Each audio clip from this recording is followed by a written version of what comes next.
안녕하십니까, 이진우입니다. 지금은 주식을 사려면 반드시 한 주 이상은 사야 되죠. 그러니까 뭐 반주 이렇게는 안 된다는 건데, 예를 들어서 삼성전자도 한 주, 현대자동차도 한 주씩은 사야 됩니다. 그런데 하반기부터는 소수점 거래가 가능해져서 삼성전자 0.2주, 현대자동차 0.1주 이런 식으로도 살 수 있게 됩니다. 그런데 특정 증권사에서는 특정 회사 주식은 소수점으로 못 산다, 이제 이렇게 안내하고 있다고 하는군요. 왜, 어떤 문제 때문에 그런 건지 좀 들여다보겠습니다. 서울의 동쪽에 둔촌 주공 아파트 재건축 사업이 진행되고 있는데요. 시공사와 재건축 조합의 갈등이 다시 커지고 있습니다. 시공사는 공사 중단을 예고하고 있고, 재건축 조합은 시공사와의 계약 해지를 추진하겠다는 건데, 구체적으로 뭐가 문제인 건지 좀 살펴보겠습니다. 작년부터 자동차 가격이 꽤 많이 오르고 있는데요. 앞으로는 어떨지 이 얘기도 좀 들어보죠. 4월 12일 화요일 손에 잡히는 경제 바로 시작합니다.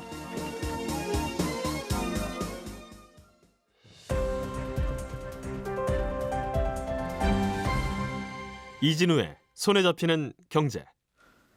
예, 김현우 소장, 박세훈 작가, 그리고 한국경제신문의 나수지 기자 세 분과 함께 오늘도 경제 뉴스들 좀 정리해 보겠습니다. 세 분 어서 오십시오. 네, 안녕하세요. 자, 나수지 기자님께서 갖고 오신 소식이 재밌어요. 하반기부터 주식을 잘라서 파는 소수점 거래를 할 수 있는데, A증권사에 가면 다 되는데 이 회사는 소수점 거래 안 됩니다, 이런다는 거고, 네, B증권사에 가니까 저희도 다 되는데 여기만 안 됩니다 하는 거라는 거예요. 근데 네. 안 되는 거가 공통점 있는 것도 아니고, 이상하네, 왜 저기만 안 되지? 하고 돌아온다는 건데, 고객들은 맞습니다. 이유가, 복잡한 이유가 좀 있죠. 네, 오늘 그 복잡한 이유를 좀 설명을 드릴 텐데, 아직 국내 주식 소수점 거래는 지금은 안 되고요. 9월부터 이제 시작이 될 예정입니다. 예. 그러니까 지금 미국 주식 같은 거는 지금도 가능한데, 국내 주식은 9월부터 되는 건데요. 근데 이 소수점 거래 시작되더라도 말씀하신 대로 카카오페이 증권이나 삼성증권 이런 대기업 그룹 계열사에서는 그 그룹 계열사 주식을 쪼개서는 못 산다는 거예요. 그러니까 예를 들면 카카오페이 증권에서는 카카오랑 카카오페이를 쪼개서 못 사고. 이 두 종목만, 맞습니다. 여기는 한 주씩 사는 거 아니면 0.2주, 1주 이렇게 못 산다는 거죠. 네, 못 삽니다. 네. 카카오페이 증권에서는요. 네. 그리고 삼성증권에 가면 삼성물산 그리고 삼성생명은 쪼개서 못 삽니다. 카카오와 카카오페이는 당연히 살 수 있고, 맞습니다. 쪽에서. 예. 그러니까 또 한국투자증권에 가면 한국투자금융지주를 못 사고, 현대차증권에 가면 기아, 현대글로비스, 현대모비스 뭐 이런 주식을 못 삽니다. 현대차도 못 사고. 네. 예.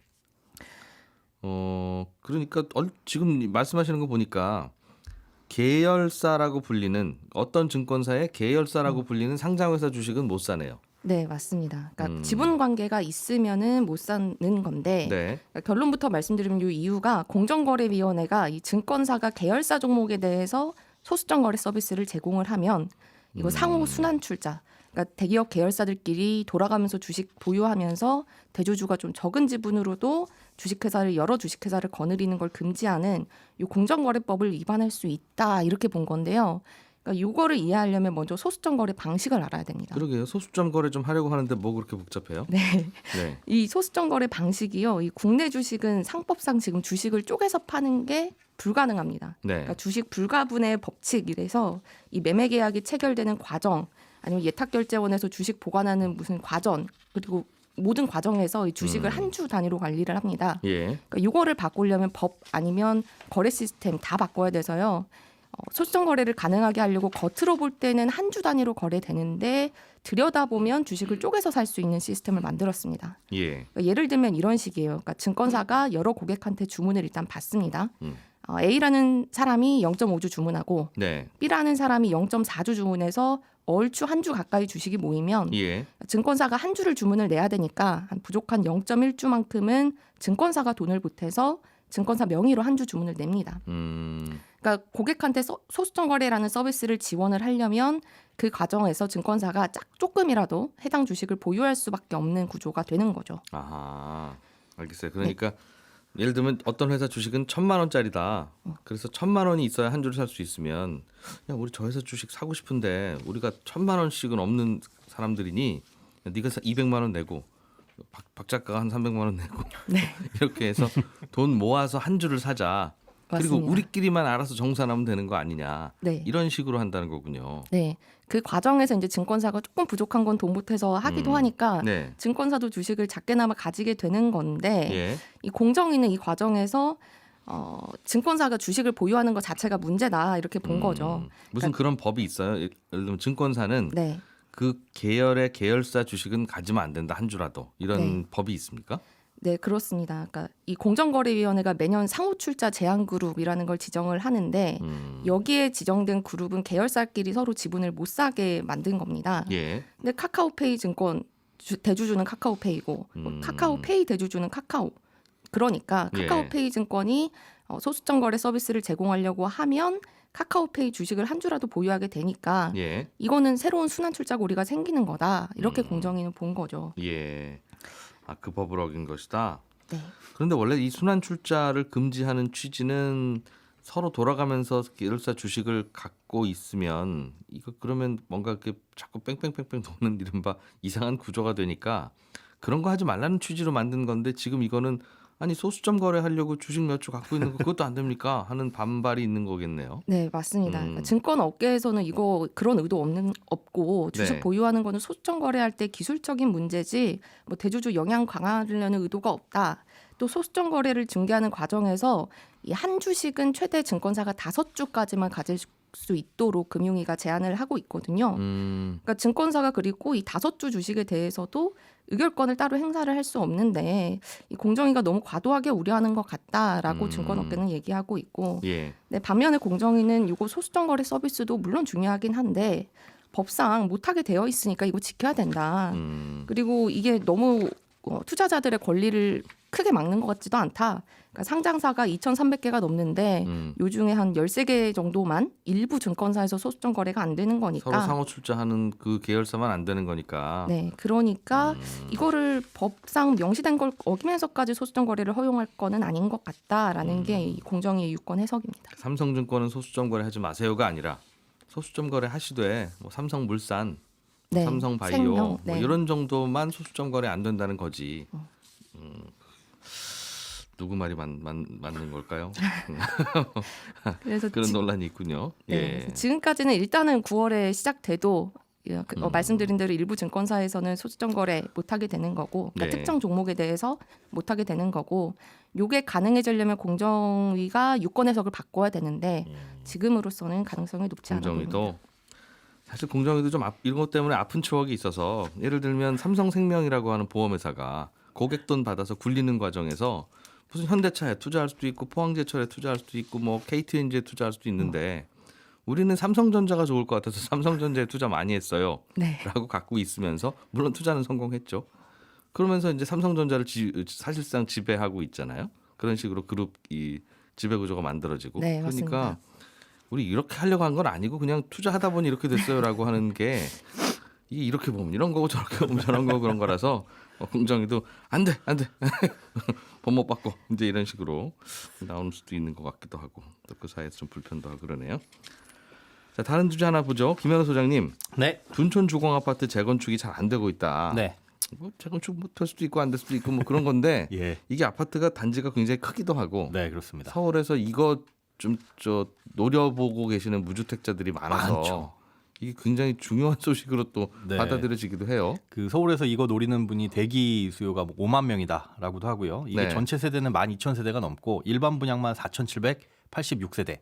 그러니까 웬만한 3기 신도시 중에 좀 소도시 3기 신도시라고 보시면 돼요. 소규모. 예. 굉장히 큰데 지난달 23일 방송에서 여기가 공사 중단 위기에 놓였다라는 소식을 박세훈 작가가 전해드린 적이 있습니다. 예. 그때 핵심은 공사비 증액과 관련해서 이 시공사업단, 그러니까 시공사들이 모인 단체, 시공사와 조합 간의 갈등이 문제였는데 예. 시공사 측에서는 최초의 공사비 2조 6천억 원보다 6천억 늘어난 3조 2천억 원 이게 이제 공사비로 필요하다.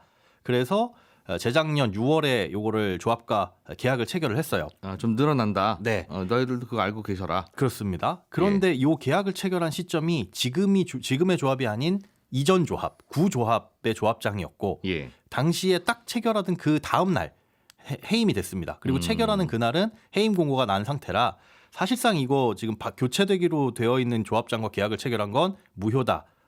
이제 현재 조합에서는 주장을 하고 있는 것이고 근데 뭐 법적으로 보자면 어쨌든 계약을 체결할 수 있는 권한은 가지고 있으니까 문제가 없지 않느냐 또 이렇게 다툼이 있는 겁니다. 어쨌든 뭐 자세한 내용은 다시 듣기로 3월 23일 방송 들어보시면 되고요. 핵심은 결국은 네. 조합에서 내부에 문제가 생겨서 서로 네. 갈등이 생겨서 그렇습니다. 아유 저분들 안 되겠어 우리끼리 다시 조합장 만들고 합시다 네. 라고 해서 권력이 이양됐는데 네.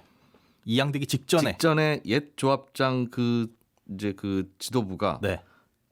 시공사하고 공사비 올려주는 계약을 했다는군요. 맞습니다. 했다는 거군요. 예, 그러다 보니까 이게 입장이 좁혀지지 않고 계속 문제가 되다 보니까 시공사 측에서는 오늘까지 공사비 충당을 위한 조치를 취하지 않으면 이번 주 금요일부터는 공사를 중단하겠다라고 네. 밝혀놨었는데 조합 측에서는 그럼 공사 중단은 계약 파기다. 실제로 공사를 중단을 하면 계약 해지를 하겠다라고 초강수를 둔 겁니다. 아, 서로 팽팽하게 맞서는 예. 거네요. 공사비를 더 줄 수는 없다는 게 현 조합의 입장이고 그렇습니다. 더 받기로 하고 공사비도 넣고 있는데 이게 무슨 소리냐라고 하는 거고. 네, 그렇죠. 그럼 결국 법대로 해야 될 것 같은데 이게 서로 합의가 잘 안 되면. 네, 법적으로 가게 되면 굉장히 큰 서로 간에 손해가 생기니까 이건 누가 이득도 아니고 그냥 계속 출혈 싸움입니다. 그러다 보니까 둘 다 사실은 협의를 하려고 하는 입장이긴 한데 네. 그 입장차가 전혀 안 좁혀지는 거죠. 기싸움 중이다. 예. 공사는 멈췄어요? 아니면 진행은 되고 있어요? 15일부터 멈출 예정입니다. 멈출 거다. 예. 지금까지는 이 갈등이 있다고 해서 입주 시기가 달라지지는 않는데 네, 그렇습니다. 이제부터는 입주 시기가 달라질 수도 있겠네요. 맞습니다. 해지한다는 건 조합 입장에서도 당신들이랑 공사 안 하겠다는 거고. 네, 시공사를 바꾸겠다는 거죠. 시공사 입장에서도 아니 우리도 공사 안 해드립니다. 네. 이러는 거고. 이걸로는 지금 공짜 공사를 해주고 있다. 사실상 외상 공사를 해주고 있으니까 지금까지 우리가 들어간 공사비 이런 네. 것들 그리고 대출 이주비나 이런 것에 대한 이자 다 내고 우리도 여기서 손 털고 싶다라고 하는 거고요. 그러다 보니까 이게 이제 문제가 되는데 그러면 이거를 계약을 해지를 하고 새로운 공사가 가능하냐를 예. 놓고 봤을 때 그걸 따지기 전에 문제가 굉장히 많습니다. 일단 시공사 층에서 지금 공사를 진행하면서 발생한 비용 요게 한 2조 5천억 원 정도 된다라고 주장을 하고 있거든요. 그건 이제 시공사 주장이니까 네. 하나하나 또 검증하기 시작하면 세월 한참 흘러가겠죠. 그렇죠. 여기 이제 뭐 공사비라든가 이런 것들 다 따져봐야 되고 조합 측은 공사를 중단한 것 자체가 계약 위반이다. 그렇기 때문에 계약 해지니까 일단 귀책 사유는 시공사에 있다는 거죠. 잘못은 너희들한테 있다라는 거고 그간의 공사비 그리고 뭐 대출 원리금이나 이런 것들을 주긴 주되 우리는 지금 돈이 없으니까 분양이 완료되면 그 다음엔 돈이 생긴다. 그 돈으로 주겠다라는 겁니다. 네. 그런데 공사가 지연이 될 테니까 그 지연에 대한 일종의 손해배상금, 뭐 지체상금이라고도 하는데 그런 것들도 너희들이 물어내라라고 하는 거죠. 시공사가 공사하다 중간에 토라진 거다 이거죠. 예, 이분들 그렇게 주장에 따르면 그렇게 주장을 하는 겁니다. 그래서 이걸 계약을 해지하고 그럼 다른 시공사를 들여서 돈을 물어줄 수가 있을 것이냐 이것도 이제 문제가 될 텐데 지금 예. 절반 이상이 공사가 완료가 됐거든요. 그런데다가 최근에 자재값들이 많이 올랐잖아요. 네. 이 공사를 그러면 조합이 원하는 공사비 수준에 맞춰가지고 바통을 이어받을 시공사가 나타날 것이냐 이런 것들도 사실은 미지수고요. 업계에서는 이게 짓담한 거는 떠안고 짓는 그렇죠. 거 거의 안 한다 그러던데요. 맞습니다. 그리고 이게 누가 잘못해서 하자가 난 건지 나중에 네. 서로 미루기 시작하면 한두 끝도 없고 답도 없어서. 네, 그렇다고 이제 큰 이게 수익성이 있느냐를 따져봤을 때 그런 것도 이제 눈에 보이지가 않고요. 예. 그러다 보니까 요거 별개로 이제 이 귀책 사유를 또 따지게 될 수도 있죠. 이게 공사가 중단이 돼서 사업이 늦어지면 이게 워낙 큰 사업이다 보니까 한 달만 늦어져도 960억 원 월. 요 정도의 손실이 발생을 하는 것으로 추정이 되고 있어요. 그러니까 공사가 중단되면 이에 대한 손해를 누군가는 물어야 되는데 야. 이런 손해가 누적되게 되면 당연히 어느 쪽에는 부담이 커지는 거죠. 그래서 이렇게 상황이 복잡해질 걸 조합도 현재 알고 있기 때문에 네. 협상의 여지를 둔 게 그겁니다. 15일에 공사 중단하면 바로 계약 파기가 아니라 15일에 공사를 중단하고 10일이 넘으면 그때는 계약 해지를 총회 안건으로 올리겠다라고 네. 하면서 어떻게 보면 10일 동안의 여지를 둔 거죠. 마지막에 기싸움을 하고 있는 걸로 보인다. 예, 양측 다 공사비를 합의하자라는 의향은 있는데 시공단 네. 측에서는 기존 계약은 유효한 걸로 하고 합의하자. 네. 조합 측에서는 무효다. 그리고 합의하자. 요걸로 지금 의견이 안 좁혀지고 있습니다. 옛날에 초기 계약한 금액부터 다시 산정하자는 게 조합 측 의견이고 네, 공사비도 다시 감정을 받자. 일단 3조 2천억으로 올리기로 했으니까 그거를 놓고 찍어놓고 거기서 뭐 한 1,000억 정도 깎아주는 건 우리가 생각 좀 해보겠습니다. 맞습니다. 하는 게 시공사 쪽 의견이고. 네. 이렇게 어려워요? 아파트 다시 짓는 거? 원래 재건축이 어렵긴 하는데 여기서 네. 많이 꼬인 게 사실은 분양가 심사 과정에서 제대로 된, 그러니까 제대로 된이라기보단 조합이 원하는, 시공사가 원했던 분양가를 못 받은 거죠. 이게 처음에 이 3조 2천억 원의 도장을 찍었던 것도 3.3제곱미터당 3,550만 원을 기준으로 산정하면 문제는 크게 없었습니다. 예. 그런데 주택도시보증공사에서 분양가를 2,978만 원을 제시를 한 거예요. 그러다 보니까 이거에 대해서 수용하자, 안 된다라는 게 조합 내에서 또 갈등이 커지기 시작했고, 그래서 조합이 바뀐 거거든요. 이 문제, 분양가 심사에 대해서 이 부분에서 문제가 살짝 틀어지기 시작하다 보니까 여기까지 와버린 건데, 분양가를 높게 받을 수 있을 거라고 해서 시작했는데 공사비도 좀 후하게 쳐주고 네, 중간에 틀어지니까 네. 평당 500만 원 넘게 차이가 나는 거죠. 그러다 보니까 굉장히 조합원들의 부담이 커져버리게 되는 거고, 그러니까 그 돈 내고라도 우리 합시다라는 분들도 있을 거고 있었고, 그렇게는 못한다. 네, 뭐 좀 아파트를 싸게 짓더라도 무조건 깎자 맞습니다. 하는 분들도 있었을 거고. 네. 그래서 이 분양가 규제 합리화에 대한 내용이 지금 윤석열 당선인 공약에도 들어있고 네. 인수위에서도 얘기가 나오고 있는데, 어떤 것일지는 구체적으로 나와 있는 게 아니지만은 일단 HUG의 고분양가 심사에 대한 기준을 변경하는 것, 네. 이게 지금 언급이 되고 있고요. 그다음에 현재 주택도시보증공사가 분양보증 시장을 독점하고 있어요. 네. 이 부분도 바뀌지 않겠느냐라는 얘기도 언급이 되고 있습니다. 그러니까 분양가 심사를 하는 곳이 HUG인데 그렇게 할 수 있는 이유가 분양보증을 하는 곳이 거기밖에 없기 때문이거든요. 그러다 보니까 이게 사실은 분양 사업에서 리스크를 완화하는 본래 기능보다는 분양가를 통제하는 기능을 주로 수행을 하고 있습니다. 그래서 요거 관련된 법은 2008년에 이미 개정이 됐는데, 그러니까 다른 민간 보험사도 분양 보증을 할 수 있다. 그런데 그걸 이제 국토부가 지정을 해야 됩니다. 근데 그 지정이 계속 이런저런 이유로 여러 차례 연기가 됐고, 이런 것도 새롭게 어떻게 경쟁 체제로 돌아서면 바뀌지 않겠느냐라는 기대들도 요즘에는 나오고 있습니다. 새 정부가 정책을 어떻게 바뀔지도 아직 불확실하니까 또 계산기 아직 못 두드리고. 그렇습니다. 그러니까 분양가를 통제하는 게 취지가 충분히 이해가 되는데 네. 아파트값 자꾸 올라가면 안 되니까. 그렇죠. 근데 통제를 하려고 하면 이런 식으로 그럼 우리 안 짓죠? 다음 정부에 짓죠? 이런 식으로 계속 지연되고 미뤄지면 아파트가 공급이 안 되네? 그럼 아파트값 더 올라가고. 네. 참 그래서 악순환이에요 이렇게. 자, 박세훈 작가님이 준비한 자동차 관련 소식을 좀 들어보겠습니다. 네. 요즘 자동차를 하나 좀 바꾸고 싶다 내지는 새로 사고 싶다 하는 분들이 꽤 있을 텐데 네. 한참 기다려야 되는 것도 문제고 네. 기다리던 도중에 가격이 올라가기도 한다면서요? 그렇습니다. 혹시 회슬라라고 들어보셨습니까? 응? 회슬라. 회? 회. 테슬라의 무슨 패러디 그렇습니다. 같은데? 테슬라가 자기네 회사차 가격을 계속 올리는데 네. 최근에는 차값을 나흘 만에 2번 500만 원 넘게 올린 적이 있어요. 그러다 보니까 아니 이건 자동차를 정가에 파는 게 아니라 생선회처럼 시가에 파는 수준 아니냐 라면서 이제 무슨 자동차를 시가에 파냐? 시가에 파냐 회슬라라고 부르는 다르냐 이거죠? 근데 또 테슬라뿐만 아니라 모든 완성차들이 가격을 올리고 있습니다. 1년 사이에 보니까 뭐 현대 소나타, 기아 K5 모두 한 150만 원 넘게 올랐고요. 벤츠나 뭐 BMW 같은 뭐 수입차들은 뭐 600만 원, 1000만 원 이상 올랐습니다. 평균으로 보면 대략 한 작년보다 10%에서 15% 정도 오른 걸로 나오는데 원래 매년 조금씩 오르기는 오르죠. 하죠. 네, 조금씩은 오르는데 오르는 폭이 많이 커졌습니다. 이렇지는 않았다는 거예요. 네, 근데 보통 올라도 이런저런 할인 혜택도 좀 주다 보니까 가격 오름폭이 그렇게 크진 않았는데 지금은 할인 혜택도 안 주거든요. 예. 그러다 보니까 체감하는 상승폭이 더 큰 거죠. 그래서 자동차를 오늘 사는 게 가장 싸다라는 의미로 자동차랑 인플레이션을 합성해가지고 카플레이션 이렇게 부르기도 합니다. 요즘은. 여기저기 물가 많이 오르는 품목들이 많아서 또 자동차도 오르나 보다 싶기는 한데 자동차는 왜 오른다고 보는 거예요? 일단은 차량용 반도체 문제가 계속되고 있거든요. 예. 코로나19 이후에 자동차용 반도체가 생산이 안 되니까 자동차가 출고가 안 됩니다. 출고가 안 되던 상황에서 물류난 겹쳤고요. 러시아 사태까지 장기화되면서 말씀하신 것처럼 자동차 만드는 데 들어가는 재료들, 예를 들면 뭐 철판 같은 것들도 예. 가격이 다 올라갔거든요.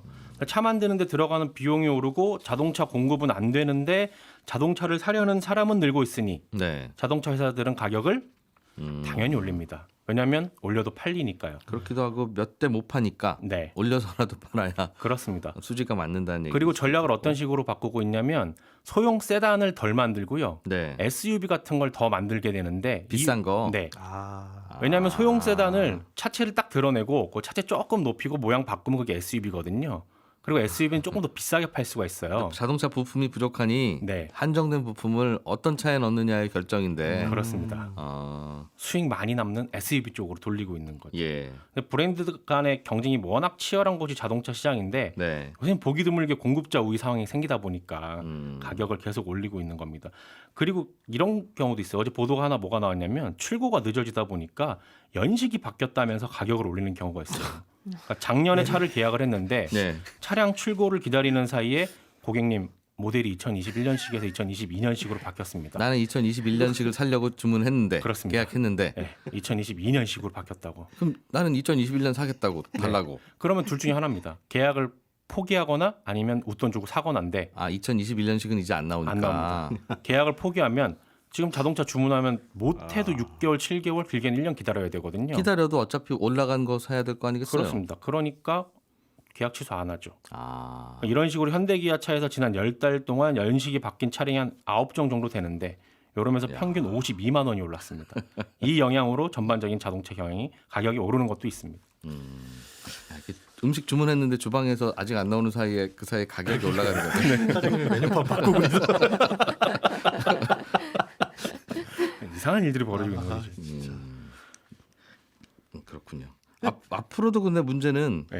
이러다 맙니다. 네. 뭐 요즘 뭐 그런 거죠. 뭐 다들 뭐 네. 그런 게 아니라 앞으로도 계속 올라갈 것 같다는 전망이 나오는 것 같아요. 그렇습니다. 이게 전망하는 게 참 쉽지가 않아요. 어느 누가 알겠습니까? 어디까지 올라갈지를. 네. 다만 업계에 있는 분들은 어떻게 보고 계신지가 궁금해가지고 어제 보고서 하나 쓰신 분 있거든요. 자동차 예. 연구원에서 그분하고 통화도 해보고 업계에 계신 분하고도 통화해보고 MBC 라디오 차카차카 진행자하고도 제가 통화를 해봤는데 권영주 교수님. 네. 공통적인 답변은 예. 적어도 올해는 계속 높은 가격 형성될 거다.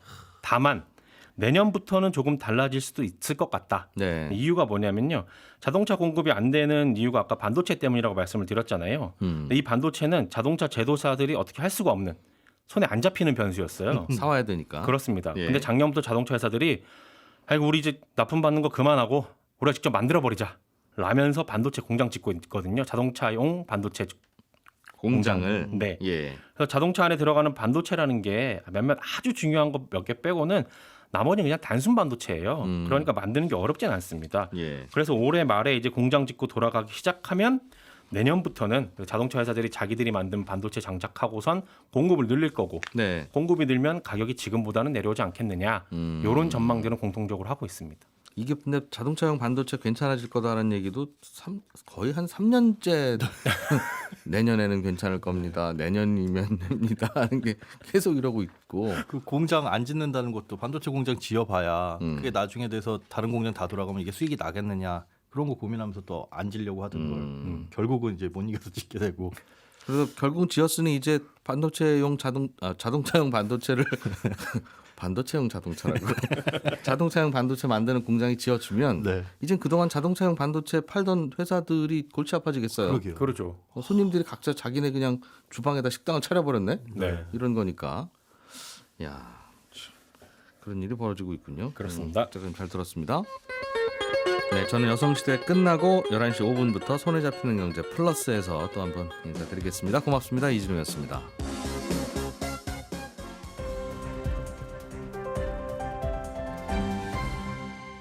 경제를 생각하는 사람들의 즐거운 습관. 이진우의 손에 잡히는 경제.